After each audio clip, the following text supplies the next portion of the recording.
नमस्कार, मैं हूं doctor Deepti Patel, consultant rheumatologist जो अपनी सेवाएं दे रही हूं वोकार्ड हॉस्पिटल मुंबई सेंट्रल में। आज हम बात करेंगे आर्थराइटिस के बारे में।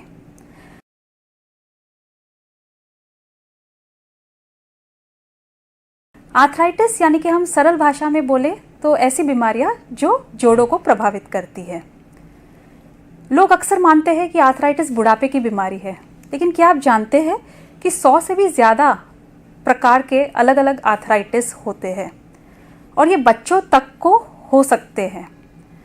जब ये बीमारी 16 साल के कम उम्र के बच्चों को होती है तो इसे हम जुवेनाइल आर्थराइटिस कहते हैं। इस बीमारी में जोड़ों में दर्द एवं सूजन होता है। रूमेटॉइड आर्थराइटिस, इन्फ्लेमेटरी आर्थराइटिस या जुवेनाइल आर्थराइटिस ये बीमारियां ऑटो इम्यून होती है। लोग अक्सर मानते हैं कि ये बीमारी कुछ खाने पीने से यानी कि खट्टा सेवन से होती है या फिर बहुत सारा भारी काम किया या ओवर यूज़ किया जॉइंट्स के, उसके वजह से होती है, पर ऐसा नहीं है। इन बीमारियों को हम ऑटो इम्यून डिजीज़ कहते हैं। ऑटो इम्यून का मतलब है कि हम सब के शरीर में एक इम्यून सिस्टम होता है जिसे हम अपनी रोग प्रतिकारक शक्ति कहते हैं। ये रोग प्रतिकारक शक्ति हमें मदद करता है कि हम कीटाणुओं से जैसे कि बैक्टीरिया और वायरसेस से लड़ सके। लेकिन कुछ लोगों में किसी वजह से ये इम्यून सिस्टम में कुछ मिस्टेक आ जाता है और उसके वजह से ये इम्यून सिस्टम आपके स्वस्थ कोशिकाओं को यानी कि नॉर्मल हेल्दी सेल्स पे आक्रमण करता है। अगर शरीर के अलग अलग हिस्सों पे इसका आक्रमण होता है तो अलग बीमारियां होती है। तो जैसे अगर जोड़ों में अटैक होता है तो सूजन एवं दर्द होता है जिसे हम आर्थराइटिस कहते हैं।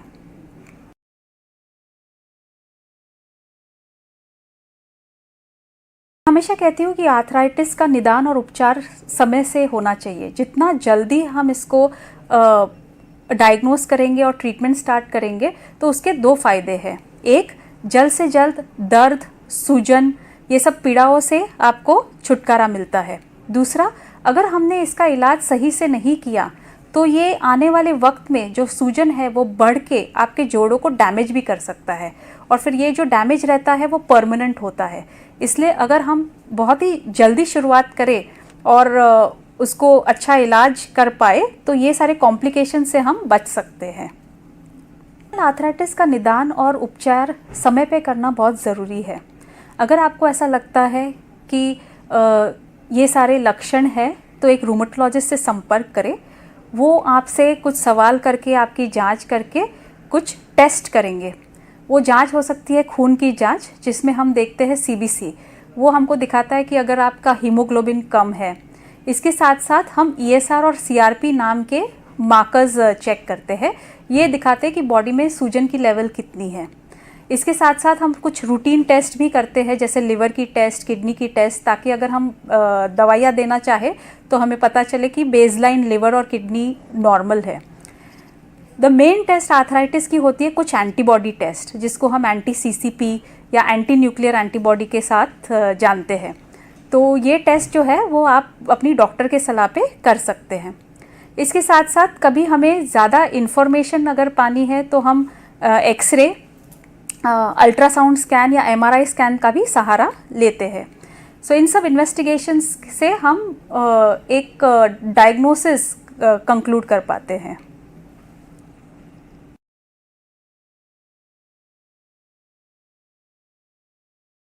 तो आर्थराइटिस के अलग अलग टाइप के ट्रीटमेंट ऑप्शंस हैं। जैसे ही जुवेनाइल आर्थराइटिस कंफर्म होता है तो हम दर्द और सूजन कम करने के लिए पेन किलर्स, जो हम non steroidal anti inflammatory drugs बोलते हैं, उसका सहारा लेते हैं या फिर स्टेरॉयड की मेडिकेशन का सहारा लेते हैं। ये दवाइयाँ जो है वो कुछ समय पे डॉक्टर की सलाह पे ही लिया जाता है क्योंकि ये इनिशियली हमें दर्द और सूजन को राहत देने के लिए हम इस्तेमाल करते हैं।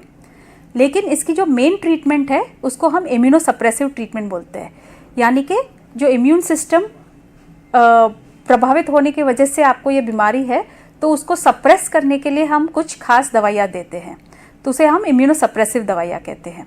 तो जैसे फॉर एग्जांपल वो दवाइयाँ होती है मेथोट्रेक्सेट नाम की, सल्फासालाजीन, हाइड्रोक्सीक्लोरोक्वीन, लेफ्लुनोमाइड, ये सारी जो है वो हमारी फर्स्ट लाइन की ट्रीटमेंट होती है। अगर कुछ लोगों को ये फर्स्ट लाइन ट्रीटमेंट पे इतना असर नहीं आता है और उनकी बीमारी जो है वो बढ़ती है, तो फिर ये सारी दवाइयों को हम छोड़ के सेकेंड लाइन ट्रीटमेंट पे जाते हैं, जिसको हम आज की सबसे मॉडर्न ट्रीटमेंट बोलते हैं बायोलॉजिकल्स। ये बायोलॉजिकल्स स्पेशल इंजेक्शन फॉर्म में आते हैं और इनसे काफ़ी अच्छा रिजल्ट मिलता है। तो वैसे देखा जाए तो अभी हमारे पास ट्रीटमेंट ऑप्शंस कई है जो सेफ़ है, इफ़ेक्टिव है, और इसकी हम अगर रेगुलर इसका ट्रीटमेंट करते हैं तो बीमारी को हम बहुत अच्छे से काबू में कर सकते हैं। जुवेनाइल आर्थराइटिस 16 साल से कम उम्र के बच्चों को प्रभावित करती है और ये अक्सर हम देखते हैं कि 1000 में से एक बच्चे को शायद जुवेनाइल आर्थराइटिस हो सकता है। ये एक लंबी चलने वाली तकलीफ है, यानी कि टेम्पररी नहीं है, क्रॉनिक बीमारी है, लंबे समय तक चलने वाली। बट इसका अगर हम सही इलाज समय पे करते हैं तो फिर ये एक रेमिशन फेज़ में, यानी कि बीमारी इतने काबू में आ जाती है कि दवाइयों का कम से कम इस्तेमाल हो सकता है।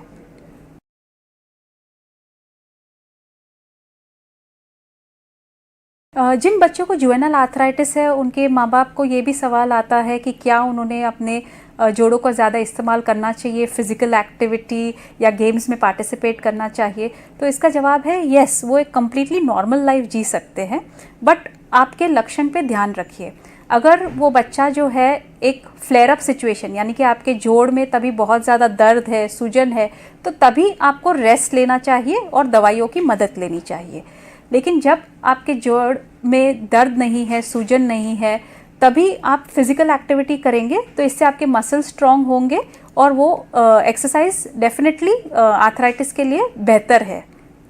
इसलिए keep moving your joints.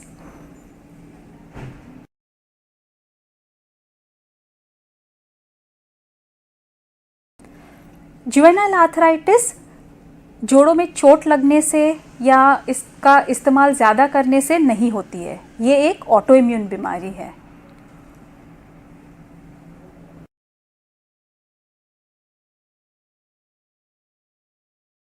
Juvenile arthritis के लक्षण होते हैं जोड़ों में दर्द। तो ये शुरुआत हो सकती है स्मॉल जॉइंट से, यानी कि जो हमारे छोटे जॉइंट्स हैं हाथों की उंगलियों में, व्रिस्ट, शोल्डर्स, कंधे में, ये सब में दर्द शुरू हो जाता है। दर्द के साथ साथ सूजन हो सकती है और उन जोड़ों को जब हाथ लगाए तो थोड़ा सा वो गर्म भी महसूस कर सकती है। छोटे जोड़ जो होते हैं उसके साथ साथ जो हमारे बिग जॉइंट्स है, यानी कि घुटनों में, एंकल्स में, ये भी प्रभावित हो सकते हैं।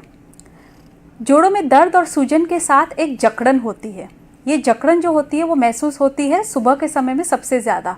तो सुबह उठने पर सबसे ज़्यादा जकड़न होना और फिर आधा घंटा 1 घंटा बीत जाने पर थोड़ी सी मूवमेंट करने पर, गर्म पानी से सेक करने पर या नहाने पर ये थोड़ी सी बेहतर होने लगती है। तो इस टाइप की जकड़न से भी हम सोच सकते हैं कि ऐसी आर्थराइटिस के शिकार हो सकते हैं। कुछ और लक्षण होते हैं जैसे कि चमड़ी पे, स्किन पे लाल निशान आने, लाल चक्के, जैसे हम रेड रैश बोलते हैं, वैसा टाइप का लक्षण आ सकता है बच्चों में। उसके साथ साथ थकान महसूस करना, कुछ लोगों को दर्द के साथ सूजन ना भी आए तो एटलीस्ट हम देखते हैं कि बच्चे फिर लंगड़ने लगते हैं, तो उनकी शायद हिप जॉइंट इन्वॉल्वमेंट हो। तो ये सारे लक्षण हैं जिसका ध्यान रखना है।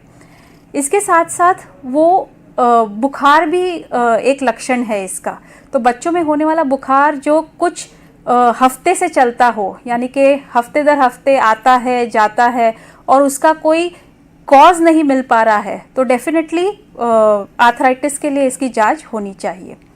इसके साथ साथ ये सिर्फ जोड़ों की बीमारी नहीं है, जोड़ों के साथ साथ आपके शरीर के अलग अलग हिस्सों को भी ये आर्थराइटिस अफेक्ट कर सकता है।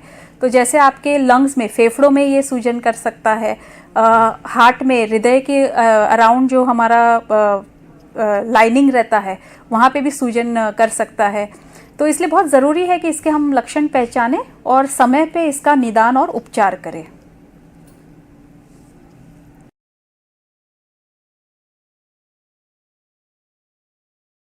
जुवेनाइल आर्थराइटिस या इन्फ्लेमेटरी आर्थराइटिस एक क्रॉनिक बीमारी है, यानी कि ये लंबे समय तक चलने वाली बीमारी है, इसलिए इसका इलाज भी हमें लाइफ लॉन्ग करना है।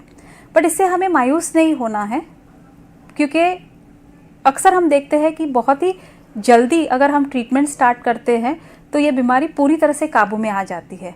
इसलिए आप एक एकदम नॉर्मल लाइफ जी सकते हैं, दर्द नहीं होगा, सूजन नहीं होगा, और अगर टाइम पे हमने दवाइयाँ स्टार्ट की और रेगुलर फॉलोअप रखा तो आगे जाके कॉम्प्लिकेशंस जैसे जोड़ों की डैमेज भी नहीं होती है।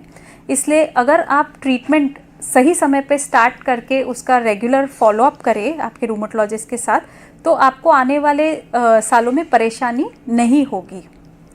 एक वक्त ऐसा भी आ सकता है कि दवाइयों से ये बीमारी एकदम ही कंट्रोल में, बहुत ही काबू में आ जाए, और उसे हम एक रेमिशन फेज़ कहते हैं।